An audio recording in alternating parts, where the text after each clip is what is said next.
So here's a quick question for you. Are you getting better, or are you just getting better at managing your problem? Because there's a really big difference. So today's a neuro nugget on that topic: management or retraining. So let's go back to some basics about the brain.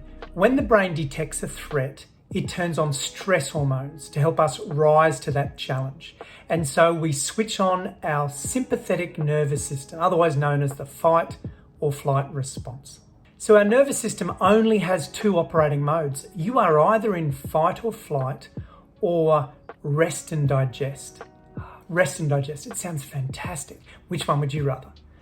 Well, it turns out good health requires a balance of both. We need a brain that can detect threats and rise to the challenge.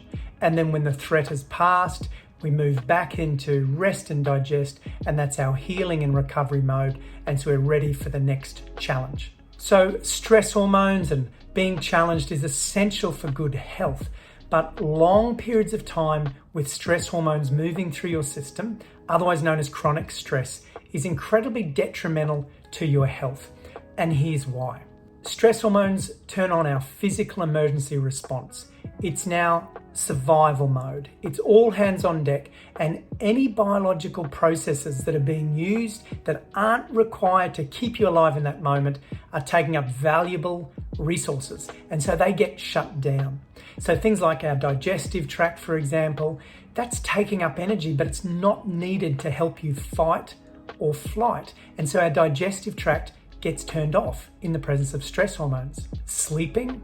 No way. There is a threat present. And so the presence of stress hormones keeps us highly aroused and wired, even if we need sleep. So we have radically altered our physiology with the presence of stress hormones. But that's just the start. Rest and digest is sometimes known as feed or breed, because in the presence of stress hormones, things like fertility and reproductive processes are definitely not important. They're for the future. They're about kids. And so in the presence of stress hormones, our fertility and our reproductive processes are drastically altered. So digestion, sleep, fertility, all really big stuff. But that's just the start of it. So our brain uses up 20% of our resources, and we actually don't need a lot of higher powered cognitive function to fight something or run away.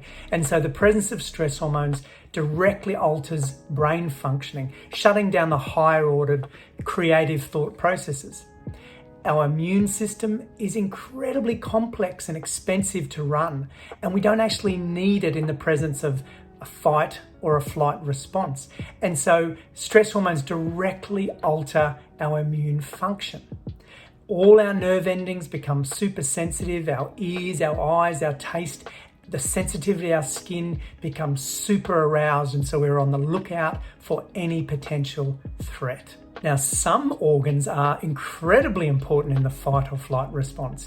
And so things like the heart or the lungs, they start to work overtime, pumping out oxygen-rich blood out to our limbs so that we can fight or flight. And really importantly, the stress hormones are turned on whether the threat is real or perceived, emotional or physical. It is the exact same physical emergency response.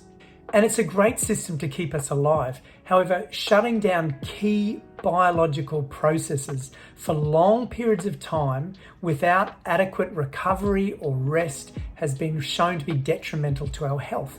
And this is why chronic stress is linked to many adverse health conditions. So anything that you can do to directly calm the nervous system and reduce the presence of stress hormones will have an immediate biological impact on your physiology. So do that. So we're talking medication or meditation or gentle walks or deep breathing or vagus nerve exercises, getting a massage or listening to whale songs. It doesn't really matter, but what does it for you is going to be incredibly important for your health. And so part of my work is teaching the skills to be able to calm the stress response. But here's the neuro nugget for today, and I think it is a really important concept to consider.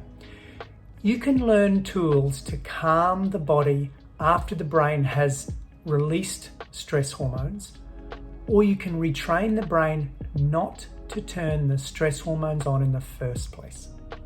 And that is the difference between managing the symptoms versus retraining the system. Management versus retraining. And I think this is really important because sometimes the brain incorrectly learns that certain things are a threat when they are not a threat. Past experience can change the brain, and the brain can start to treat safe things as if they are dangerous. People, exercise, light, food, movement, locations, times, and with that, threat becomes a stress response. You can either manage that stress response with clever tools and techniques to calm the body, or you can retrain the brain that that is not a threat, and so the presence of stress hormones are no longer needed. So here's a practical example to consider.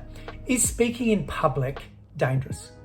Well, it probably depends on the country that you're in and the topic that you're discussing. But for most of us, speaking in public is not enough of a threat to really warrant turning off our digestive tract, altering our immune function, and maybe making us physically sick. So, if a brain has put a threat value on speaking in public, you can take 10 deep breaths just before you're about to jump up on stage, or you can actually retrain the brain to understand that this is just talking to a couple of people. There's no threat here, so no stress hormones required. And that is the difference between management versus retraining. So to me, this is one of the advantages of a brain-based approach to health. You can certainly learn skills to manage the stress response, and they are incredibly valuable. But you can take it to the next level and actually retrain the brain that those stress hormones are not needed. And of course, the stress response is just one of the things that the brain will trigger in the presence of a threat. Another example is fear. You can manage your fear with certain techniques, or you can actually retrain your brain that this is not a threat, and so the fear response is not even triggered in the first place. And neuroscience would now also tell us that in the presence of a threat, the brain has the capacity to trigger pain responses, fatigue responses, or immune responses. So again, we can learn ways to manage pain or manage fatigue or manage an unusual immune response, or we can retrain the system to not turn it on in the first place. A recent article in the Scientific American magazine suggests that when the brain has interactions with a virus, it learns to respond with an immune response, and then at a later date, without the presence of the virus, can continue the fight and trigger an immune response even though it's not necessary. So the brain has started to learn to protect itself through an immune response even though it's not necessary. So you can learn to manage this immune response, or because the brain is incredibly changeable and flexible, we can look to retrain the brain to respond differently. And last year, the International Association of the Study of Pain, the world's peak body on pain, released a new and updated definition of pain. And in it, they clearly hammer home that through our life experiences, we learn the pain response. And so a brain can continue to protect with pain unnecessarily. So again, we can learn to manage the pain, or we can retrain the brain to respond without the presence of pain.